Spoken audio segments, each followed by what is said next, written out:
Hi, Salam Marani with Douglas Sellerman, here to speak with you about buyer mistakes.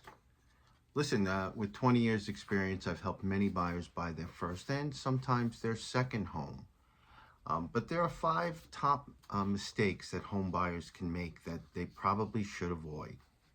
First of all, especially in this market, get pre-approved for two reasons.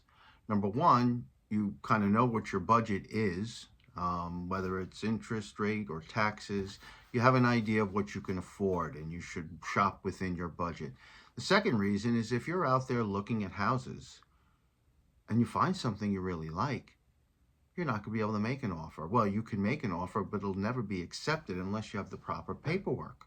So it takes a while now to get pre-approved, but I would call a local broker who knows the area, who's in touch with you and answers the phone is the key, and get pre-approved. Share your information with them, W-2s, pay stubs, a number of things they need to run and give you an accurate idea of what you can afford. And again, what you are approved for may not be what you're comfortable spending, so those may be two different numbers, but you need to get pre-approved in the first place. Number two, skipping the home inspection.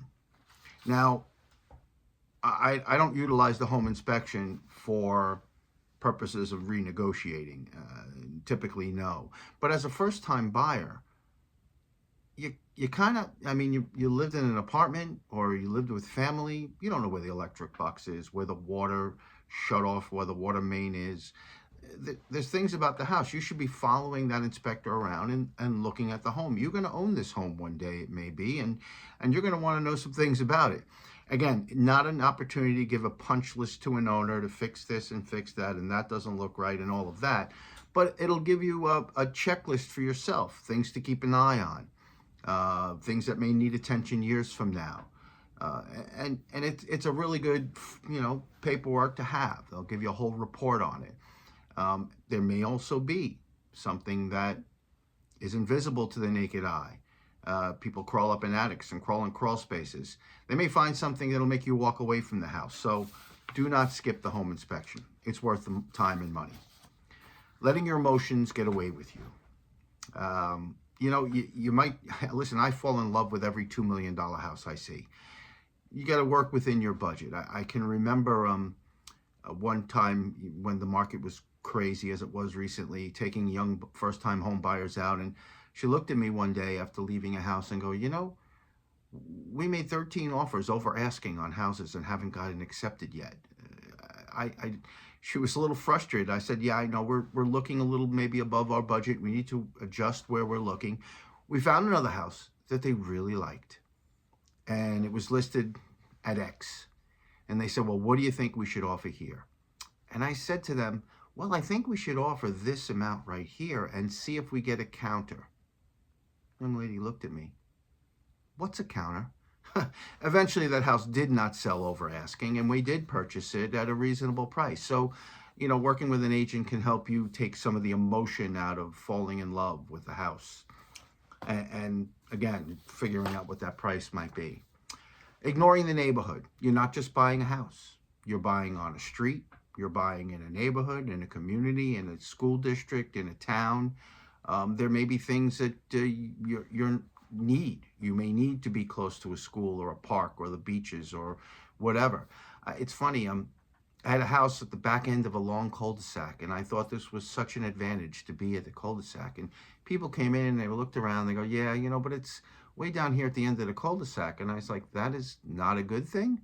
They're like, no, we like to walk neighborhoods in and out of streets. This long way up and down is not for us. So, look at the house. Drive around the neighborhood. You're not just buying a house. Lastly, a fifth mistake that's often made, and I've come across this with other people in the past. You're getting pre-approved. The bank's going to look at, your mortgage guy's going to look at all of the paperwork as of day one. Then you go to purchase and you've got an accepted offer and you're going to go to close on the house. The bank is now going to take a fresh look at all of your finances.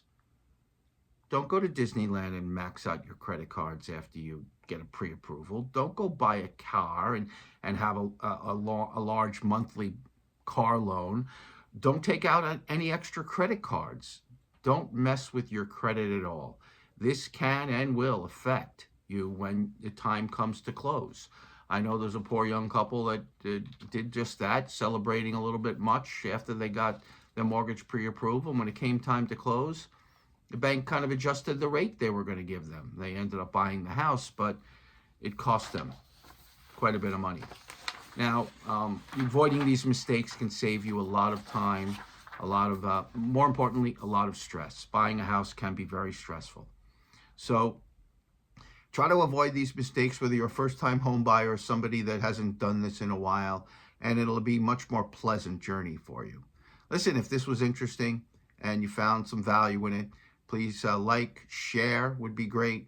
Get back to me when you can. Salam Marani, Douglas Elliman. My number's back there.